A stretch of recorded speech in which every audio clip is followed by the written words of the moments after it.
investigation started 2 years ago. Darul Uloom Islamic High School in Birmingham is a full-time independent secondary school, inspected by government-approved teams. It's required to teach tolerance and respect for other religions. But we went undercover because we had gathered evidence of extreme intolerance. Our reporter started here as a volunteer. He was allowed to sit in on some lessons like maths, but they wouldn't let him into their Islamic classes. So in July last year, he went into one of the rooms where we'd heard they teach Islamic studies. And he left a hidden camera there.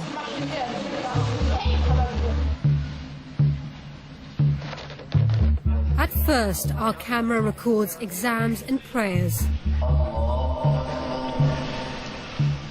Then the pupils are arranged into rows for a school assembly.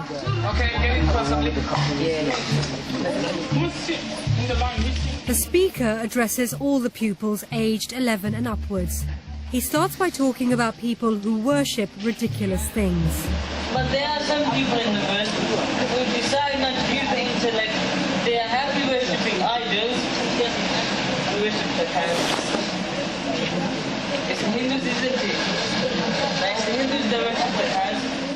This is how he describes Hindu religious practices. If we choose to worship such ridiculous things, a cow. Now, how can anyone worship a cow? First thing he does is he rides that cow, he sits on the cow, he sits on his guard, and at times he needs to clean for his guard. At times God steps over him. At times God goes to sleep. At times he eats God when he's hungry.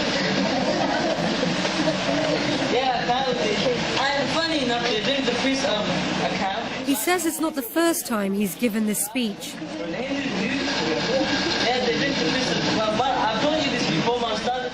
In 2009, government-approved inspectors praised the school for its interfaith teaching, saying, "Pupils learn about the beliefs and practices of other faiths and are taught to show respect to other world religions." It seems the inspectors weren't aware of teaching like this. This is how British children are being taught to read the Quran. In a Muslim faith school in the north of England. Here's what 11-year-old Muslim children are being taught about non-Muslims in a full-time secondary school. Allah has said that the disbelievers, they are the worst of all religions. And what they're told about other Muslims. A person who's got less than a fistful beard, then you should stay away from him the same way you stay away from a serpent or a snake. He puts a question to the children about Hindus and other idol worshippers. Do they have any intellect?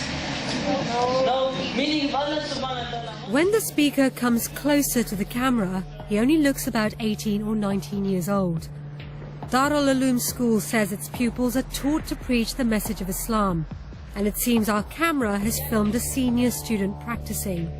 While he was preaching, there were teachers and other senior students keeping order in the room. But they did nothing to contradict his teachings. They told the children to be quiet and pay attention to the speaker. This is one of 38 secondary schools set up by different Islamic organizations to train the next generation of imams and community leaders. There are at least 2,000 madrasas in the UK, teaching more than 100,000 children how to recite the Quran. The children here are as young as 5.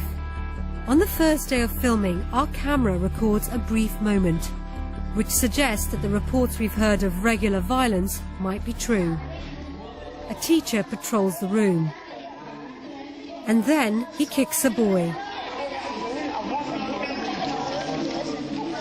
Then he walks down the line.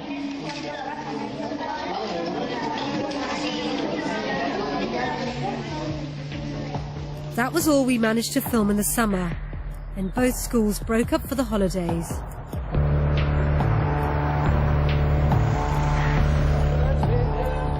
On the first day of the new term in September, we went back to Darul Uloom Birmingham. The very first assembly back is taken by a senior teacher. The boys have been away for a month, and all of them have their haircuts checked by the teachers. Children with non-Muslim haircuts are sent to stand against the wall.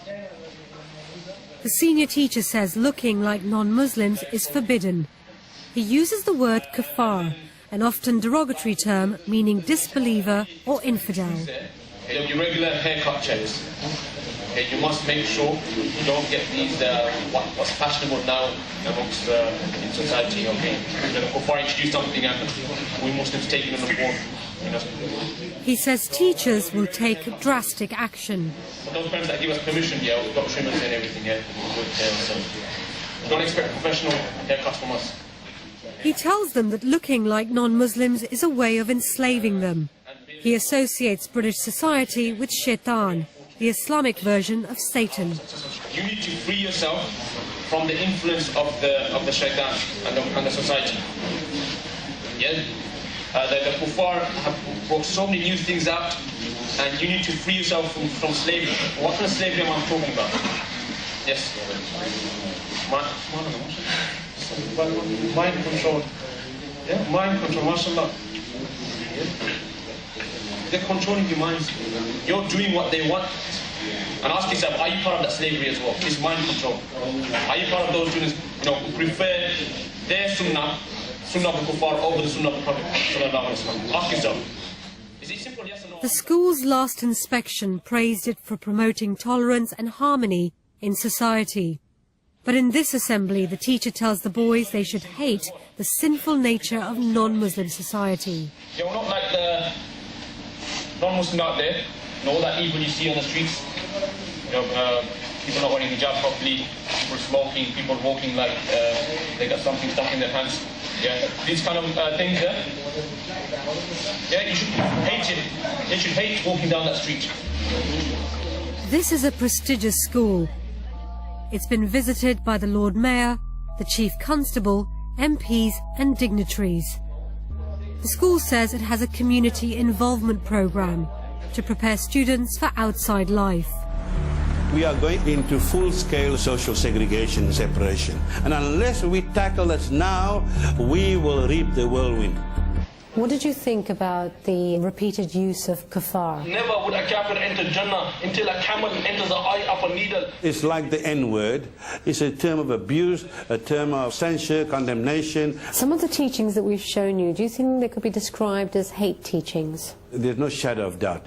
When you teach children that they should be intolerant of other faiths, have no respect for them, you're breeding hostility, antipathy, and animosity to others. If that's not hate,